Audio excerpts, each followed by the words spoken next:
네, 안녕하세요. 최준영입니다. 오늘은 중국과 러시아 이야기를 좀 해보려고 합니다.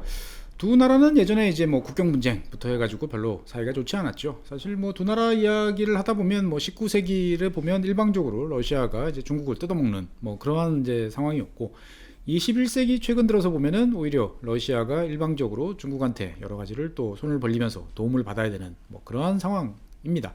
그러니까 어떻든 두 나라는 이제 큰 나라고 여러 가지로 역사적으로 이제 얽힌 나라다 보니까 좋아졌다가 또 나빠졌다가 하는 관계가 있죠. 그래서 오늘 말씀드릴 사항은 러시아의 고민이라고 할까요? 이런 이야기를 좀 해보려고 합니다.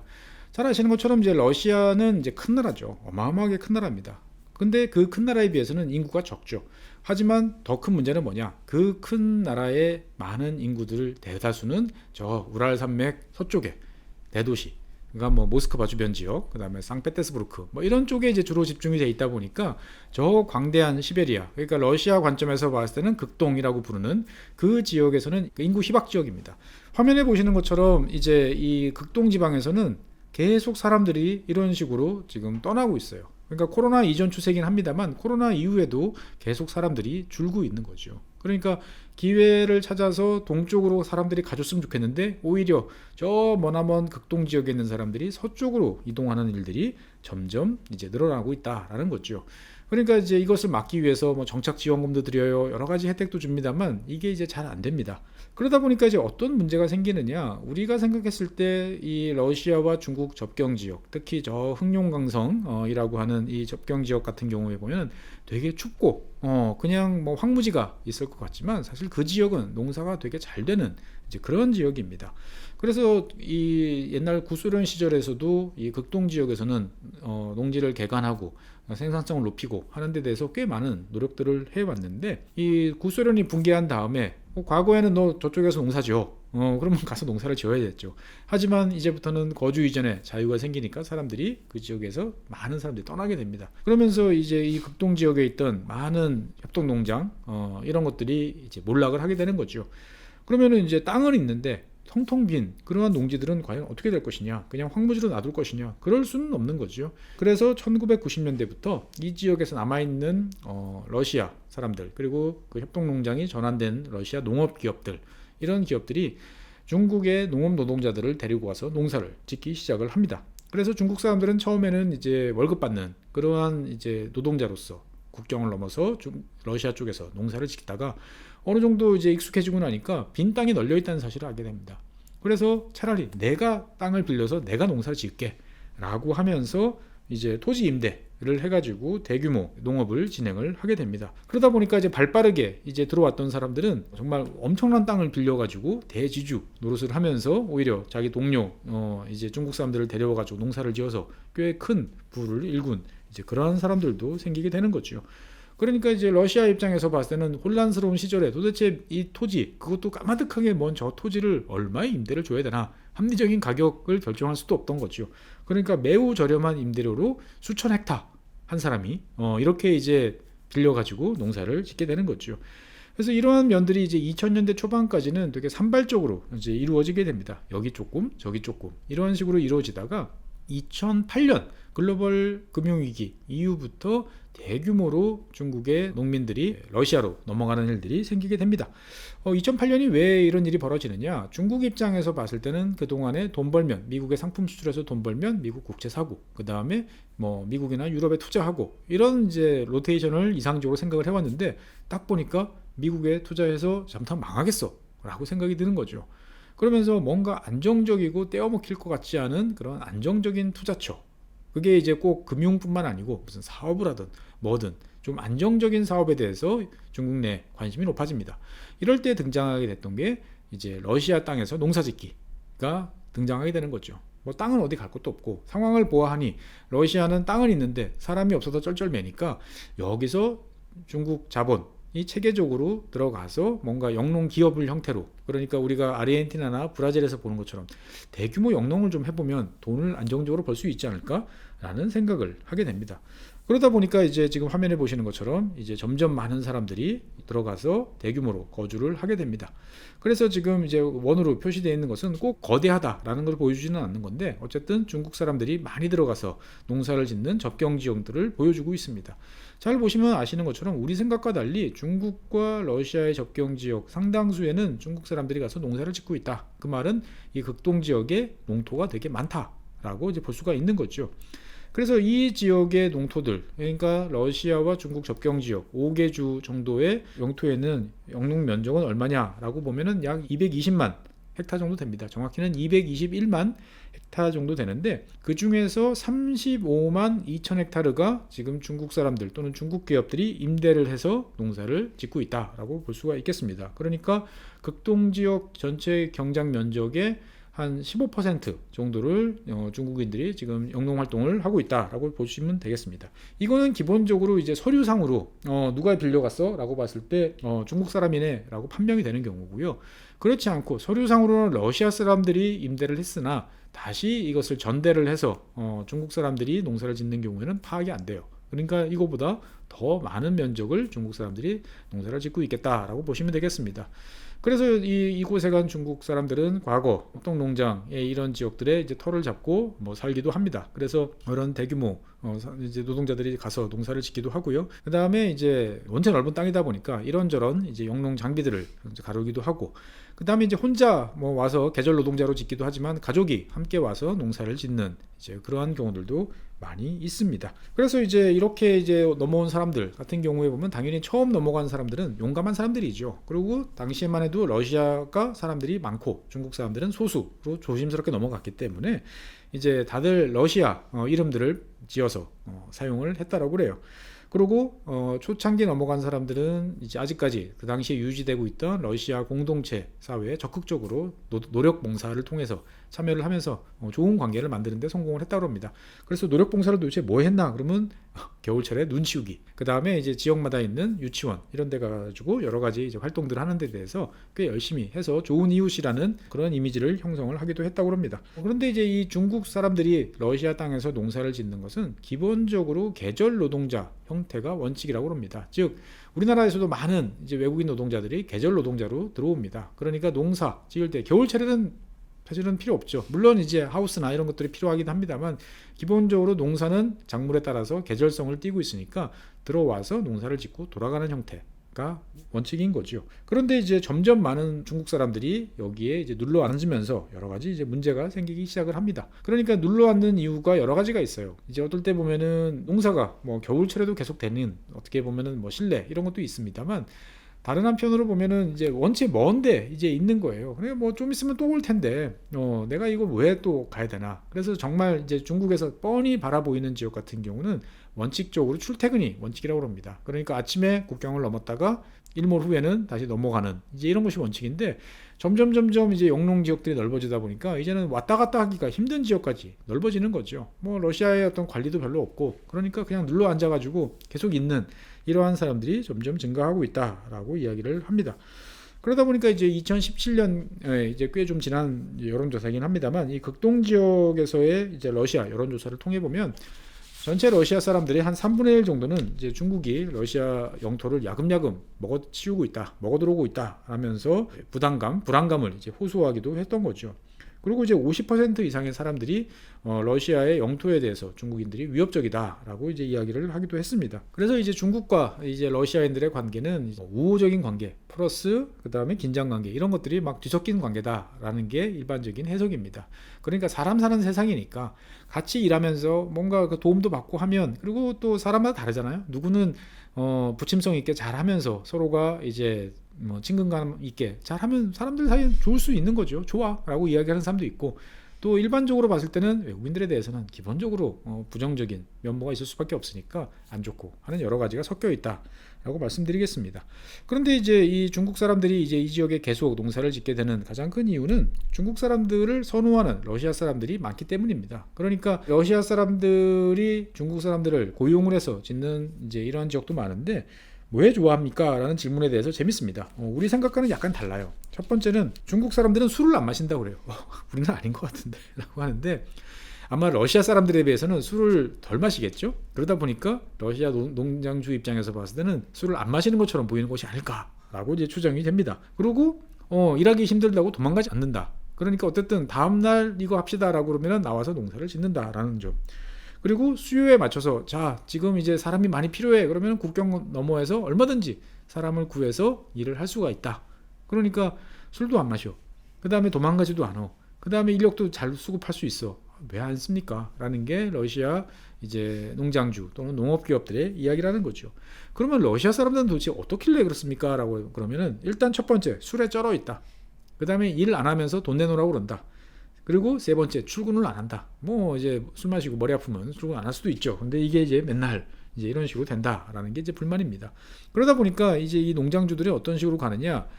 이제 중국 사람들한테는 주로 기계 다루는 일을 시킨다고 그래요. 그러니까 나름대로 이제 고부가가치 일, 중요한 일, 노하우가 필요한 일들을 주로 중국 사람들이 시키고, 러시아 사람들한테는 어떤 일을 시키느냐? 지금 화면에 보시는 것처럼 단순 반복, 그냥 아주 간단한 일들을 어쩔 수 없이 시키는 이러한 형태로 이제 주로 간다라고 이야기를 합니다. 그러다 보니까 이제 러시아 언론들에서는 중국이 떠나면, 만약에 무슨 일이 벌어져서 중국인들이 떠나면 러시아 지역의 많은 영토들은 모든 것이 썩어 문드러질 거 아니야? 라는 걱정을 하는 거죠. 수확할 사람도 없고 파종도 안 되고 그러면 망하는 거 아니야? 라는 이야기를 그동안 해왔는데, 실제로 이제 2010년대 중반, 한 2015년 이때부터는 중국인들을 구하는 게 어려워졌다고 합니다. 무슨 일이 있었냐면은 루브라 가치가 위안화 가치보다 약해지는 거죠. 그러니까 국경을 건너서 일하면 당연히 루브라로 받아서 건너와서 이것을 이제 위안화로 환전을 해야 되는데, 루브라 가치가 약세가 되다 보니까 임금이 줄어드네 라는 생각이 드니까 굳이 내가 여기서 라고 이야기를 하는 거죠. 그래서 상당히 좀 중국 노동자를 구하는 게 좀 어려워진 시기도 있었다라고 이야기를 하더군요. 어쨌든 이제 중국 노동자들에 대해서 이 극동지역 농업이 너무 많이 의존한다라는 이제 걱정을 하고 있었는데, 실제로 이제 그 일이 벌어졌던 거죠. 2020년 코로나가 이 지역을 덮칩니다. 당연히 이제 중국 노동자들은 다 철수, 국경 봉쇄 이런 식으로 처리가 됐겠죠. 그래서 이제 이 지역에서 영농이 안 되는 거 아니었냐라고 이제 걱정을 했는데, 또 의외로 사람이 없어지니까 러시아 사람들이 또 그럭저럭 또 농사를 짓더라. 그러니까 참 이게 신기한 일인 거죠. 그동안에 그걸 왜 안 줬어? 그러는데 어쨌든 러시아 정부 이야기입니다만, 이 코로나19 발생 이후에 중국 농업 노동자들이 대폭 감소를 했음에도 불구하고 극동의 지역의 농경지에서는 어떻게든 경작을 했다 라고 이야기를 하면서 돈도 많이 벌었다 이야기를 합니다. 이게 도대체 무슨 소리냐 그랬더니, 뭐 기술이 부족해가지고 소출은 줄은 거예요. 그러니까 생산은 줄어들었는데, 당시에 이제 여러 가지 공급망 이제 문제가 많이 생겼죠. 그러면서 농작물 가격이 뛰면서 오히려 이 지역에서 상당히 수익을 내는 일이 벌어졌다라고 이제 러시아 쪽에서 이제 분석을 했습니다. 그러니까 이제 아무르강 주변 지역에서는 이제 원래는 콩 1톤당 15,000루블에서 2만 루블 사이를 왔다 갔다 이제 했는데, 코로나 다음에는 이제 2021년 기준으로 봤을 때는 4만 루블을 넘어서는, 그러니까 두 배가 이제 넘는 그런 상황이 됐던 거죠. 그러니까 톤당 우리 돈으로 따지면은 이제 한 60만 원, 70만 원 정도 되겠구나. 한 70만 원 정도 되는 가격인 거죠. 그 전까지는 35만 원 정도였는데 70만 원, 두 배 되니까 내가 중국 친구들이 와서 농사 짓는 것보다는 뭐 한 70% 정도만 수확을 해더라도 가격이 두 배로 뛰니까 오히려 이익이네 라는 상황이 만들어졌다라고 이제 볼 수가 있겠습니다. 사실 이제 이 극동 지방에 있는, 중국과 러시아 지방에 있는 이 대규모 농업단지 같은 경우는 중국한테도 꽤 중요한 지역입니다. 사실 중국은 이 지역에서 처음에 제일 관심을 기울였던 것은 콩입니다. 대두. 잘 아시는 것처럼 중국은 거의 모든 곡물들을 자급자족합니다. 쌀, 밀, 보리 이런 것은 일부 수입을 하지만 자체적으로 수급이 가능해요. 지역적으로 움직이는 것보다는 차라리 수입이 싸니까 수입을 하는데, 유일한 예외가 콩입니다. 중국은 이제 콩을 많이 소비를 하지만 전체 콩의 70% 정도를 이제 수입을 하는 거죠. 그 수입도 상당수는 원래 미국이었어요. 그래서 전체 이 중국이 수입하는 콩 중에 87%가 이제 미국산이었는데, 미국산 콩 수입을 중단하고 나니까 이것을 어디서 수급할 것이냐라는 게 중국 당국한테는 상당히 중요한 문제였고, 그래서 등장한 대안이 일단 어디였죠? 아르헨티나, 브라질 여기서 수입을 하고, 그 다음에 가까운 러시아, 중앙아시아 지역에서 들여오자라고 이야기를 하게 됩니다. 러시아 같은 경우는 이 사실은 콩 수요 자체로 보면은 러시아에서 전체 필요한 콩을 다 자급을 못 한다고 합니다. 러시아도 콩은 일부 들여와야 되는데 이 극동 지방에서 저 서쪽까지 콩을 가져가는 게 너무 멀잖아요. 그러니까 여기서 지어서 콩을 재배하면 그냥 중국에 갖다 파는 게 훨씬 낫다라는 게 또 러시아 입장이었다고 합니다. 그래서 왜냐면 이제 물류 경로가 짧으니까 운송비가 적게 드는 게 유리하다. 하지만 문제는 중국과 러시아를 연결하는 이제 철도, 도로 이런 것들이 잘 발달해 있지 않기 때문에 이게 은근히 쉬운 문제는 아니었다라고 이야기를 합니다. 그래서 2020년 이후에는 이제 중국 노동자들도 철수하고 러시아 사람들이 농사를 짓고 중국 입장에서 봤을 때도 러시아산 대두가 이제 필요하다 보니까 이것을 저 극동 지역 블라디보스톡이나 이런 지역까지 이제 보내서 오히려 이제 해상으로 운송을 하는 게 오히려 싸게 먹힌다라는 이야기도 나오기도 했었습니다. 그리고 이제 이 콩뿐만 아니고 옥수수 같은 경우도 중국산 수요를 겨냥해서 많이 농사를 짓기 시작을 했다라고 이야기가 되는 거죠. 그래서 이제 이 극동 지역에서 나는 농산물 대부분은 다 중국으로 가는 것을 전제로 농사를 지어왔는데 이게 또 저 서부에 있는 러시아 이제 식품 가공업체들의 불만을 또 초래를 했다고 합니다.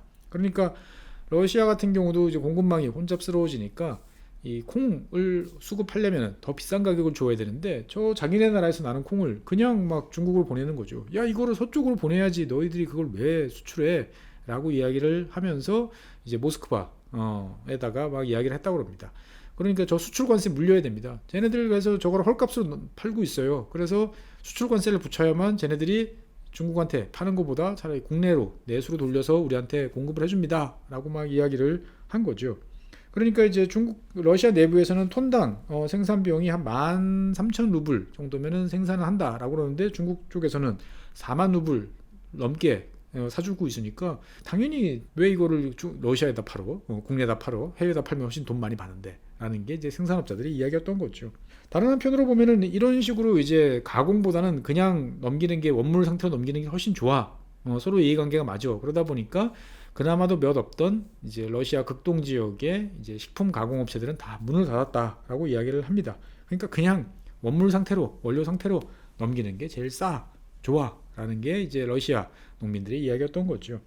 그러면서 이제 이 어쨌건 중국이라는 나라의 수요에 맞춰가지고 여러 가지 작물들이 처음엔 콩이었다가 그 다음에 옥수수도 늘고요. 최근에는 쌀을 좀 지어볼까라는 이러한 이제 시도들도 일부 이어졌다고 합니다.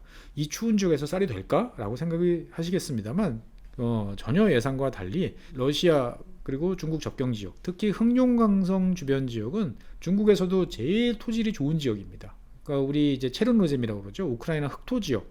그거와 동일한 어떻게 보면은 더 토질이 좋은 지역이 중국의 흑룡강성 지역입니다. 그래서 중국 전체에서 생산되는 쌀 중에서 가장 밥맛이 좋고 생산성이 높고 깨끗한 쌀이 흑룡강성에서 나오는 쌀이라고 합니다. 드셔보신 만수는 정말 좋은 쌀이다라고 이야기를 하는 거죠. 국경 넘으면 똑같아요. 기후도 비슷해요. 그러니까 러시아 입장에서 봤을 때는 중국 쌀 수요를 겨냥해서 뭔가를 좀 해보면 좋지 않을까라는 생각도 이제 이렇게 저렇게 궁리를 하게 됐던 거죠. 그래서 러시아와 중국이 이제 점점 우크라이나 전쟁부터 시작을 해가지고 협력을 하던 와중에 2023년에 중국 러시아 무역 협정을 이제 체결을 하게 됩니다. 그래서 이 국경 지역에서의 여러 가지 무역들도 이제 확대를 더 해보자라고 이야기를 하면서 곡물 무역을 대폭 확대라는 것이 한 꼭지로 이제 들어가게 되는 거죠. 그러니까 러시아 입장에서 봤을 때는 그동안에 이제 서방 국가들의 제재로 인해 가지고 러시아 곡물들이 해외로 이제 팔려나가는 판로가 많이 제약되어 있었는데 중국이라는 거대한 시장 을 이제 확보하게 되면 당연히 이득이겠죠. 다른 한편으로 보면은 이제 대외적으로 봤을 때 미국이 아무리 우리를 때려도 우리는 너희들 상관없이 우리 잘 먹고 잘 살 수 있어라는 것을 보여주는 되게 상징적인 것으로 러시아가 광고를 많이 했습니다. 즉 러시아의 정치적 그리고 경제적 승리다라고 이야기를 했는데 문제는 뭐냐?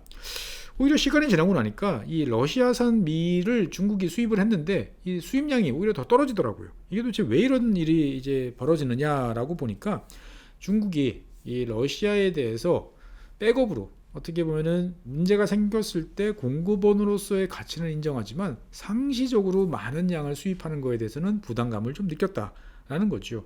그래서 중국은 러시아로부터 그나마 들여오던 꽤 많은 양을 들여오던 곡물들을 1차적으로 중앙아시아 그리고 남미 이런 쪽으로 수입선을 돌리면서 러시아 의존을 줄이는 모습을 보여서 러시아 측을 상당히 또 화나게 만들었다라는 이야기도 있습니다.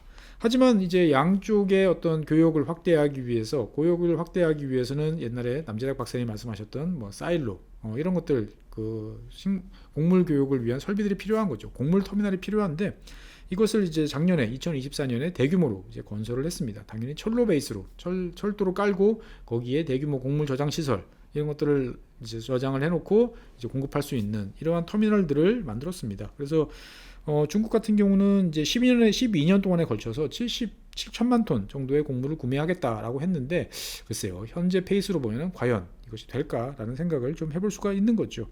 이 러시아 같은 경우는 중국과 국경 무역 확대, 그다음에 중러 무역 협정 이런 것들을 체결을 하면서 이 러시아는 이제 원래 곡물 오펙이라는 것을 만들 생각이 좀 있었습니다. 그러니까 무슨 말이냐면은 우크라이나 전쟁이 터지기 이전에 미국, 캐나다, 아르헨티나를 포함해서 러시아 이렇게 참여해서 주로 대규모 곡물 수출국들끼리 이 곡물 오펙을 만들어서 세계 시장을 좀 좌지우지해보자라는 이야기를 했던 거죠. 하지만 이제 2022년에 이제 우크라이나 전쟁으로 인해서 이거는 물 건너간 이야기가 됐고, 그 이후부터 러시아는 이제 곡물과 관련돼서는 이제 브릭스 쪽에 이제 힘을 빌리고 브릭스를 통한 여러 가지 독자적인 시스템을 만들자라고 이야기를 계속 제안을 하고 있습니다.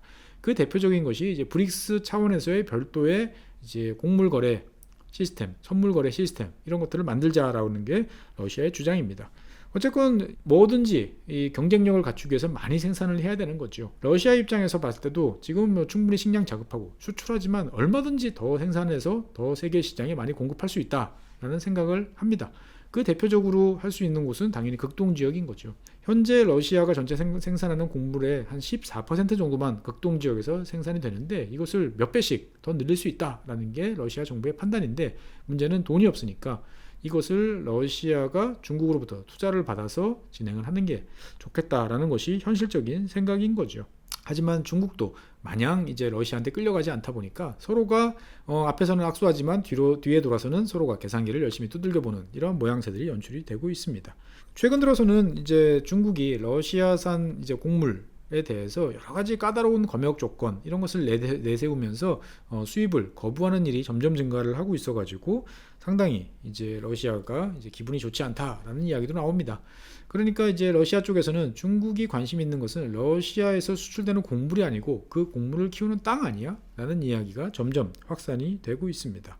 그러니까 이제 러시아 입장에서 봤을 때는 이제 중국이 정말 차근차근 야금야금 땅을 확보를 하겠다라고 나가면 이걸 막을 방법이 없다라는 점에 대해서 걱정인 거죠. 중국 같은 경우는 러시아와 좋은 관계를 이어나간다라는 명분 하에서 국경을 접하고 있는 지역 학교에서 서로 상호 상대방 언어를 가르치고 배우자라는 프로그램들을 제안하고 여기에 필요한 돈들, 기자재 이런 것들을 다 중국 돈으로 지원을 지금 해주고 있습니다.